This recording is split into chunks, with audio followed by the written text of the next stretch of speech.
And we're back in the garage today with another local car, an 89 Fox Body Mustang. Must be a special model. It's a 6-liter. 1 year only.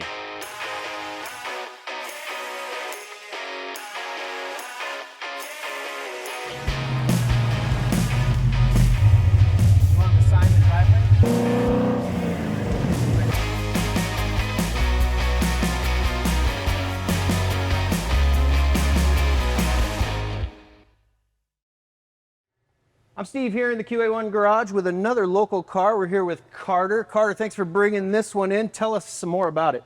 Yeah, so this is the 1 year only 6.0 Mustang that I have had for quite some time. It's like, what, 7 years now.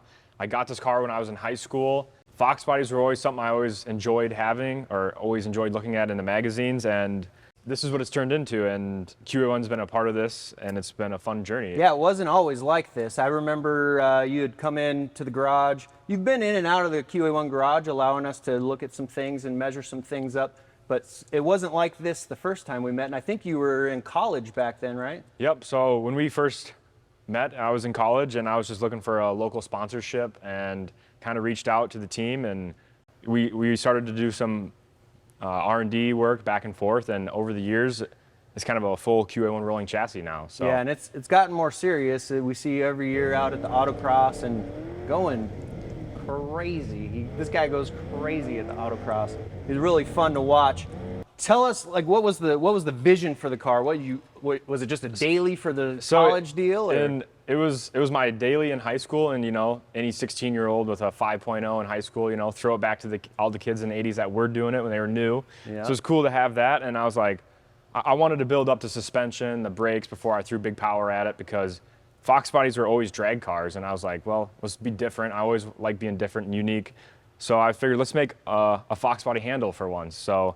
And then you said, well, there's so many Mustangs that are 5.0, you'll just make this one a 6.0? Why not, right? How did that work? Let's check it out.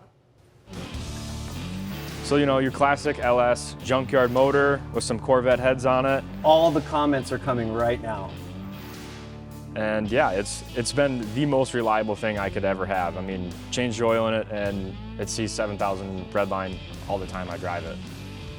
Wow. And so you used all of the QA1 stuff, obviously. Yeah, I used all the QA1K members. The motor mounts I modified myself a little bit just to scoot it back in the engine bay about 2 inches, because I'm running a Colorado transmission. Yeah, that was one of the interesting things that I got to work with you on was he's got a transmission. It's a 5-speed or 6-speed? Yep, it's a 5-speed out of a Colorado or a Slingshot. Chevy Colorado transmission. And actually, what we determined, we figured out was it the LS transmission cross member? It was so T56 actually works perfect because it's totally adjustable, because QA1 was the only one that is actually, you can adjust the motor or the transmission mounts on a slide. I remember you sent me photos of that, and I was like, oh my gosh, it looks like it just drops right in, and it does. Because I couldn't afford a T56, those are still $2-3 grand. And that's called a AR5? Correct. AR5 transmission.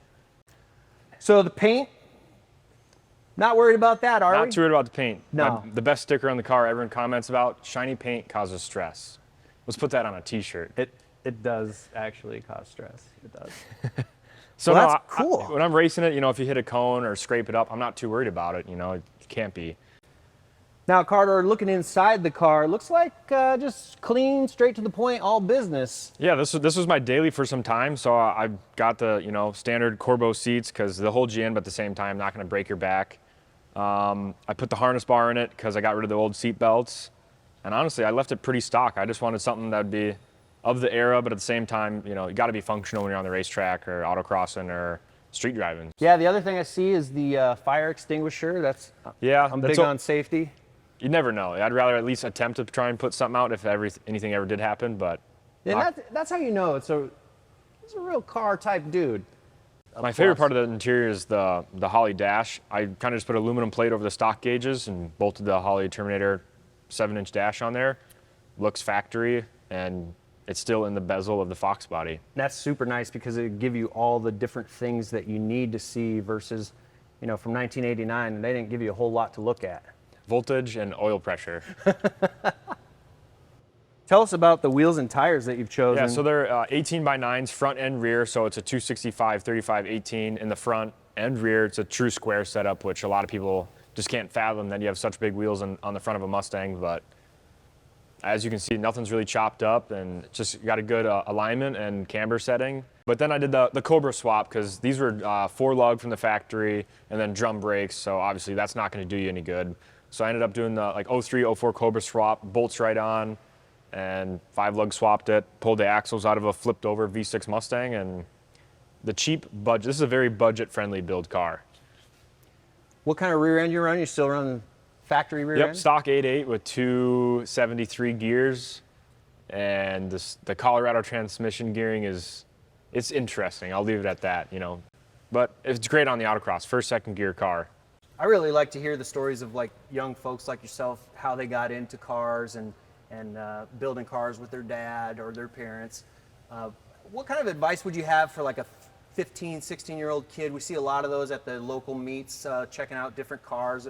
What kind of advice would you have for them as far as getting involved in the car culture? Yeah, just the biggest thing is just get out there. You know, if it's imports, Americans, trucks, anything, motorcycles. I mean, as long as you're around motors and wheels and cars, it's all its own community. You get inspired, you know, from people on Instagram or YouTube, or just going out to events and like, oh, that's pretty cool, and you can see it firsthand. Like, oh, I can do that, or, you know, you just trial by error. You know, there's lots of things on here I had to go back and refix once I learned, like, wow, that was the wrong way to do it. But yeah, that's how you learn. Well, yeah, that's how you learn how to do it the right way, is to Right. do it the wrong way. Exactly. We've all done not it. be happy with it. Yeah, I could tell you a lot of decades of doing that. Well, Carter, we appreciate you bringing this one by to check it out, but this is my favorite part. We go drive it. Let's do it. All right, let's go.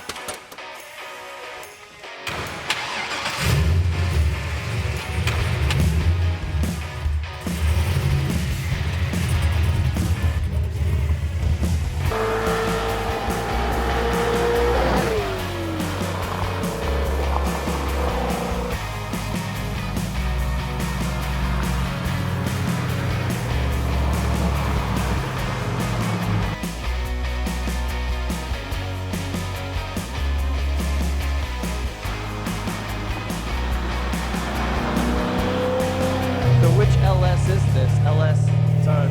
It's a 6-liter out of a LQ9. Oh, L9.